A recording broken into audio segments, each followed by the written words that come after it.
নমস্কার। আজকে আমরা মীন রাশির ২০২৫ কেমন কাটতে চলেছে সেই সব বিষয় নিয়েই আলোচনা করব।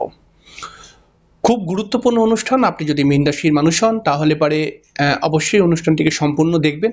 কারণ এই অনুষ্ঠানটির করার আমার একটি উদ্দেশ্য, অনেক আগে থাকতেই এই রাশিফলটা দেবার একটি উদ্দেশ্য যে আপনি যাতে বুঝতে পারেন যে ২০২৫-এ কোথায় কোথায় ভালো ভালো বিশেষ করে অ্যাডভান্টেজ পাবেন এবং কোথায় কোথায় আপনার সমস্যা আসতে পারে এবং সেইভাবে আপনি মেন্টাল প্রিপারেশন রাখবেন। অবশ্যই আমরা অনুষ্ঠানে চলে আসবো। অনুষ্ঠানে আসার পূর্বে প্রত্যেকবার যে কথাটি বলে থাকি, আপনারা অবশ্যই আমার চ্যানেলে প্রথম যদি আমার চ্যানেলে আসেন তাহলে অবশ্যই চ্যানেলটিকে সাবস্ক্রাইব করবেন, সাবস্ক্রাইব করে বেল আইকনটি ক্লিক করে দেবেন। ২০২৫ সাল আমরা সবাই জানি। এই ২০২৫-কে যদি আমরা একটি সংখ্যার মধ্যে নিয়ে আসি তাহলে আমরা ৯ সংখ্যা পাবো এবং ৯ সংখ্যা মানেই সংখ্যাতত্ত্ব বা নিউরোলজি অনুসারে মঙ্গলের একটি সংখ্যা। এবং মীন রাশির মানুষদের জন্য মঙ্গল হচ্ছে খুবই ফেভারেবল একটি প্ল্যানেট এবং মীন রাশির যে সমস্ত মানুষদের জন্মচক্রের মধ্যে মঙ্গল ভালো রয়েছে তারা কিন্তু এই ২০২৫-এ অনেক অনেক অনেক বেশি অ্যাডভান্টেজ পাবে। এবং যাদের জন্মচক্রে মানে মীন রাশির যাদের জন্মচক্রের মধ্যে মঙ্গল খারাপ আছে তারা কিন্তু অবশ্যই কিছুটা সমস্যার মধ্যে পড়তে পারে। ২০২৫ সালে মঙ্গলের যেহেতু একটি বছর, এই বছরের মধ্যে আপনার ভাগ্যের উন্নতির দিকে বিশেষ সুযোগ সুবিধা বৃদ্ধি পাবে এবং তার সঙ্গে সঙ্গে এই মঙ্গলের যেহেতু বছর এটি, সেই কারণে আপনার কিন্তু মাঝে মধ্যে মাথা গরমের একটি প্রবণতা বা পরিবারের লোকজনদের সঙ্গে একটু মতবিরোধ কিন্তু ক্রিয়েট হয়ে যেতে পারে।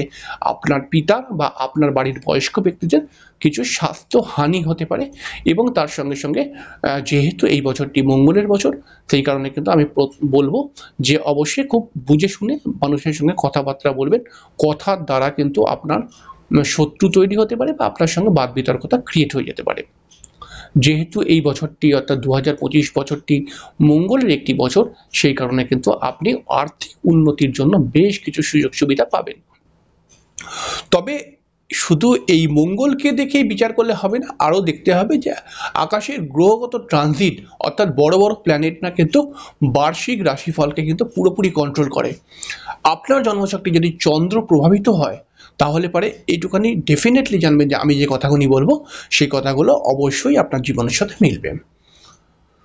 মীন রাশির যদি গ্রহদের দিক থেকে কথা বলতে হয় তাহলে মীন রাশির মানুষটা কিন্তু ৭.৭-র প্রভাবে চলছে এবং ৭.৭ এখন চলবে অনেকটা সময় এবং এই ৭.৭ মীন রাশির মানুষদের ক্ষেত্রে অনেকটাই মানসিক সমস্যা এবং বেশ কিছুটা জায়গায় বিবাহিত জীবনকে কেন্দ্র করে সমস্যা, হঠাৎ অর্থ খরচ হয়ে যাবার সমস্যা এবং বিভিন্নভাবে একটা টেনশন কিন্তু এই ৭.৭ দিচ্ছে এই মীন রাশির মানুষদেরকে।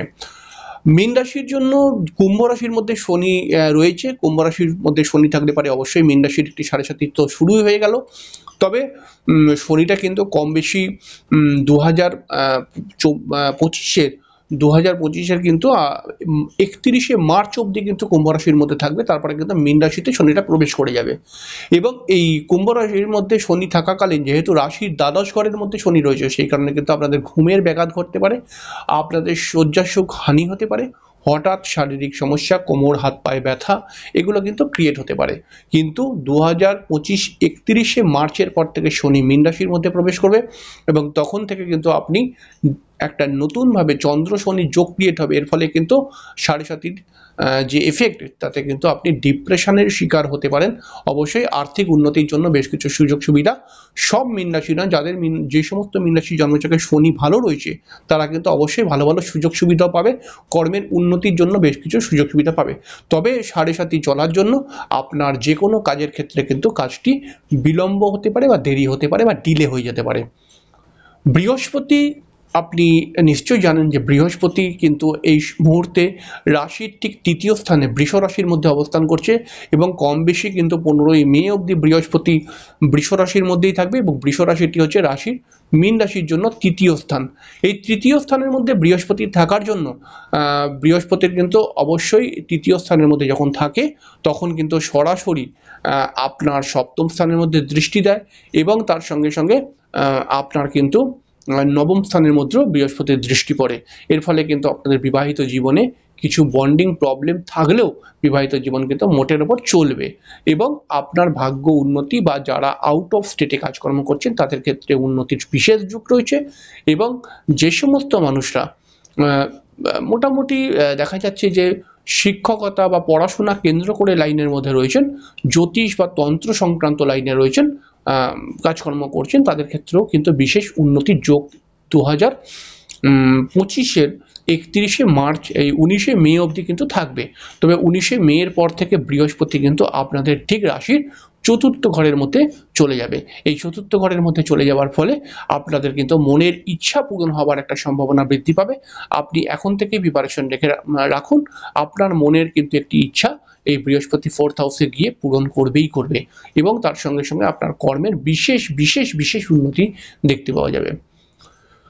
রাহু এই মুহূর্তে মীন রাশির মধ্যে অবস্থান করছে, কিন্তু রাহুটা কিন্তু কম বেশি 19শে মে অবধি কিন্তু মীন রাশির মধ্যেই থাকবে। তবে 19শে মে 2025-এর পরে কিন্তু রাহু সরে গিয়ে কুম্ভ রাশির মধ্যে চলে আসবে। তো 19শে মে মানে রাহুটা এই মুহূর্তে 19শে মে অবধি কিন্তু রাহুটা মীন রাশির মধ্যেই বসে রয়েছে। এর ফলে কিন্তু আপনাদের ছোটোখাটো বিবাহিত জীবনে সমস্যা ক্রিয়েট করেই রাখবে এবং তার সঙ্গে সঙ্গে একটা বিরক্তি ভাব আপনাদের মধ্যে মাঝে মধ্যেই চলে আসতে পারে এবং তার সঙ্গে সঙ্গে নিজের কাছাকাছি লোকদের সঙ্গে কিন্তু বন্ডিং প্রবলেম তৈরি হতে পারে।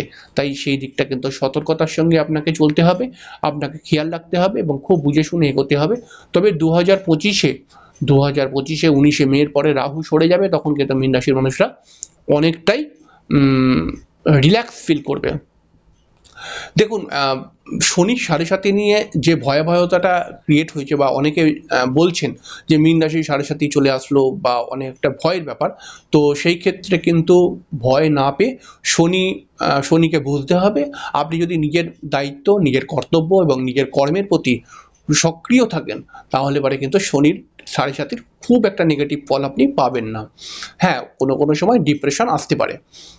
তো আমরা রাহুকে নিয়ে কথা বলছিলাম। রাহুটা দ্বাদশ ঘরে চলে গেলে পারে কিন্তু হঠাৎ পরিবারের বয়স্ক ব্যক্তিদের শারীরিক সমস্যা, তাদের জন্য বেশ কিছুটা ওষুধপত্র বা ডাক্তার কেন্দ্রিক হসপিটাল কেন্দ্রিক কিন্তু কিছু খরচ হয়ে যেতে পারে, সেদিকটা খেয়াল রাখবেন। 19শে মে রাহু দ্বাদশ ঘরের মধ্যে চলে যাওয়ার ফলে কিন্তু আপনাদের বেশ কিছুটা দেখা, যারা বিদেশ যাত্রার চেষ্টা করছেন তাদের বিদেশ যাত্রা হবার একটা সম্ভাবনা, যারা বিদেশে কাজকর্ম করছেন মীন রাশির ব্যক্তি তাদের কিন্তু সফলতা বা অনেকটা বেশি অ্যাডভান্টেজ পাবেন কর্মের দিকে। তারা যে সমস্ত মীন রাশির মানুষরা বিশেষ করে রাহুটা দ্বাদশ ঘরে চলে যাওয়ার ফলে কিন্তু যে সমস্ত মীন রাশির মানুষরা কিন্তু আস্তে আস্তে করে নিজেদেরকে গুছিয়ে আগে এগিয়ে নিয়ে যাওয়ার চেষ্টা করছেন, তাদের ক্ষেত্রে কিন্তু অকারণে খরচ বৃদ্ধি হয়ে যাবে এবং অটোমেটিক্যালি 19শে মের পরে কিন্তু কেতু কিন্তু আপনাদের সপ্তম ভাবের মধ্যে রয়েছে, যেটা কিন্তু কেতু বক্র দৃষ্টি হয়ে ষষ্ঠ ঘরের মধ্যে চলে যাবে। এর ফলে কিন্তু কিছু গুপ্ত শত্রু আপনাদের বৃদ্ধি হতে পারে। সরকারের দ্বারা কিন্তু কোনোভাবে প্রতারিত হতে পারেন, বড় কোনো টাকা লস হতে পারে, সেই দিকে খেয়াল রাখবেন।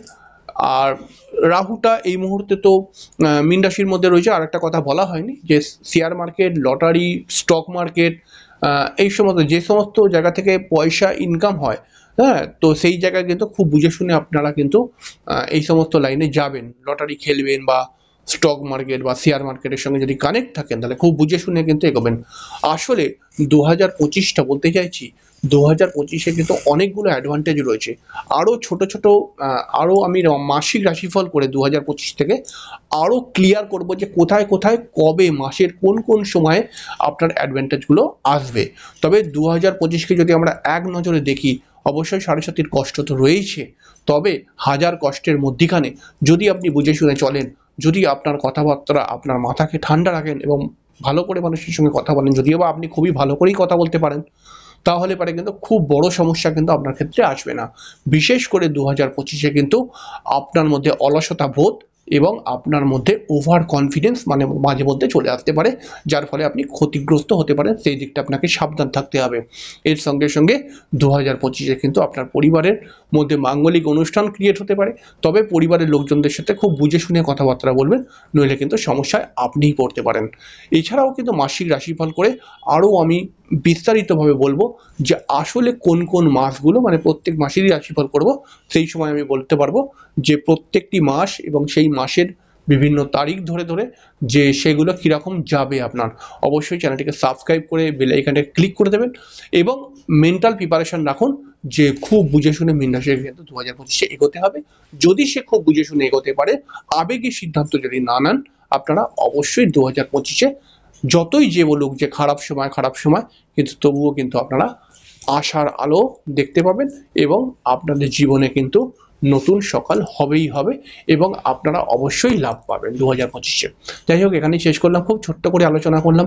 পরবর্তী সময় আমরা অন্যান্য গ্রহগুলোকে নিয়ে আমরা রাশিফল করব, যেগুলো মাসিক রাশিফল বলা হবে, সেটা অবশ্যই দেখবেন, সেটা খুব দরকার আপনার দেখার জন্য। তাহলে 2025-এর পুরো চিত্রটা আপনার কাছে কিন্তু আসবে।